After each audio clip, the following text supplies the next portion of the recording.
Wolfsbane is quickly proving to be an amazing exotic that's not only super fun to use, but really fun to build around. We've done the Warlock and the Titan build, so now it's on to the Hunter, and believe it or not, this one might be my favorite.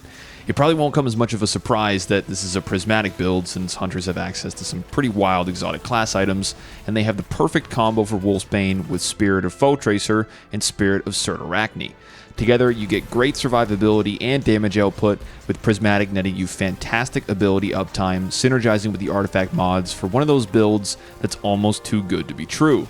To give you a quick rundown, for Spirit of Foe Tracer, when you damage a powerful enemy with an ability, you gain a ×4 weapons boost to that element of weapons, and Spirit of Cert gives you Woven Mail when you throw a grenade.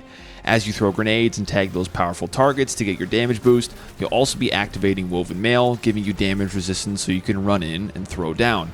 While damaging enemies with Wolfsbane spawns its nanites to heal you, adding in Facet of Purpose can also get you restoration anytime you pick up an orb, which Wolfsbane drops like candy when you use its Attrition Orb's Catalyst. Playing your armor mods and fragments right, you can have a constant cycle of abilities to keep Foe Tracer and Cert rolling for the perfect combination of healing, damage, and ability regen. This build's an absolute blast, and it plays really well into Wolfsbane's high-risk, high-reward style, and I think it does it better than both Warlocks and Titans can. Since you have access to your grenades while you're holding Wolfsbane, you can use this build to full effect at all times without needing to swap to another weapon, like with Path of Burning Steps, and you also don't need to build up a super before you get your damage boost, like with Mantle. I'm overall really impressed with this one, and I'm excited to talk about it, but there's a lot that goes into making it sing, so let's get into the specifics. As I mentioned, the central pillar for this build is grenades, so you can throw them while you're using Wolfsbane, and you can also get as much out of Cert as possible. With that in mind, for my first aspect, I went with Gunpowder Gamble, since it counts as a grenade, and it activates both Cert and Foe Tracers. I'll talk about it more soon, but it helps to bridge the gap between your ability regeneration, since you get 15 seconds of a weapon buff from Foe Tracers.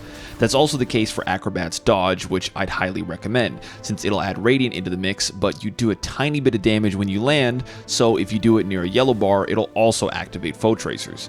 For my second aspect, I chose Threaded Spectre, since it draws a lot of enemy fire to help keep you alive, but it can also activate a Strand weapon boost, which is perfect since I was running Mint Retrograde as my special.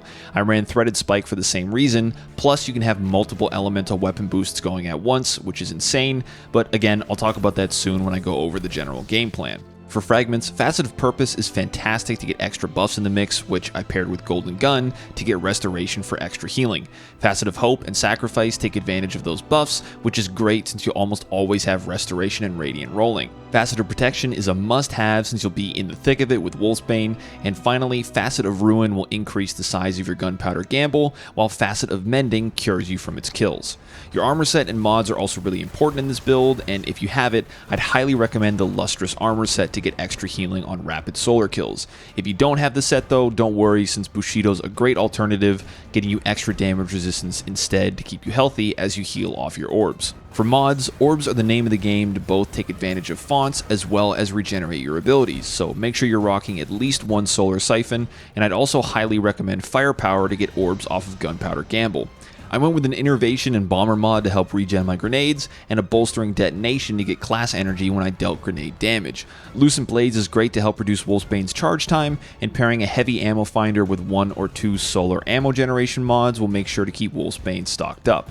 Finally, I used a lot of fonts to get my stats where I wanted them, and your stats might vary depending on your armor rolls, so I would just suggest making sure your class and grenade stats are at 100 and use fonts to get them there. After that, I wanted to make sure I got my weapons up to 200 with 2 fonts, and my grenade as high as I could, with which one font I got to 155.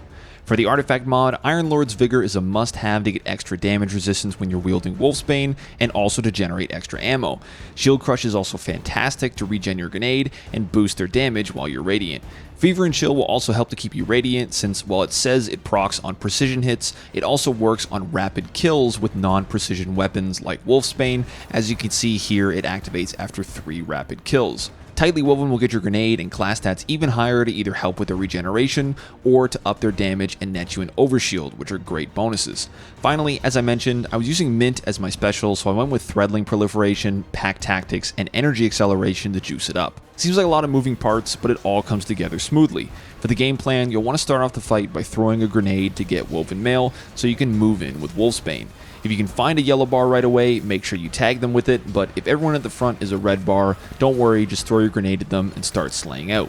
As you get kills, you'll activate Radiant, generate nanites to heal yourself, and drop orbs to get restoration and regen your abilities.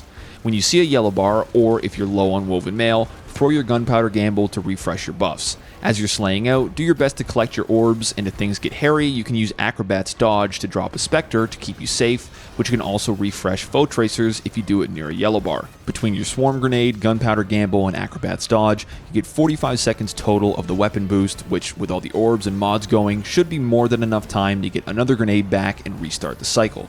Since regen is so quick, I was usually throwing my Gunpowder Gambles as soon as I got them, just to get more Woven Mail and to help clear ads and make orbs. That's really the meat and potatoes of it, and once you've got Nano Assault ready to go, you can activate it to not only dish out crazy damage, but drop a boatload of orbs, getting your abilities back even faster. Transcend whenever you can, since your grenade does do solar damage, and you can just go to town with it. Wolfsbane also regenerates an absurd amount of ammo, and with your abilities getting you kills along the way, you'll likely never need to swap off to another weapon unless you need to deal with a champion. If you see a barrier, you can just pull out Mint, tag it with a threaded spike to get the weapon boost for it, and melt it. This build is crazy. It just all comes together so well, and it's hilariously fun to run around clobbering enemies, chucking out grenades, and doing flips around the battlefield. Radiant and a ×4 weapons boost is a 50% damage buff, which you can essentially constantly maintain, and you can activate it at any time, never needing to swap off of Wolfsbane, while you also get that fantastic survivability from Woven Mail, Restoration, and Nanites. If you're taking too much heat, you can just drop a Threaded Spectre and back off, and that weapon buff will transfer to Mint, so you can pick off a bunch of targets from behind cover before you go back in for more. It generates an unreal amount of orbs, and it puts them all to such good use, cranking out your abilities and maxing out your stats. Not only that, but it synergizes perfectly with the seasonal artifact mods, pushing every aspect even further with more weapon damage, more survivability, and more buffs. I've had so much fun putting together these builds for each of the classes, and each of them have served their own purpose, shining a light on what makes each of the classes so unique and so fun. On Warlock with Mantle of Battle Harmony, the massive survivability lets me slay out with Wolfsbane even in the toughest situations, and the super generation means I could level the playing field with Song of Flames whenever I need to. On Titan with a Bane Leap and Banner of War, every swing of Wolfsbane makes me stronger than the last, while suspensions keep the fight completely in my control, weakening the enemy ranks as I grow in power. On Hunter with Spirit of Foe Tracers and Spirit of Surtarachne, each part of my kit flows together to create the perfect storm of abilities, weapon damage, and survivability, weaved into one another perfectly in every moment of the fight. I love Wolfsbane, and I love this build. I've had such a blast going through all the classes for this mini-series, and I hope you've enjoyed watching them. There's a dim link down below for this build if you want to give it a try, or if you want to use it as a base for your own spin on it. Subscribe to the channel to keep an eye out for more videos soon, and thank you for watching.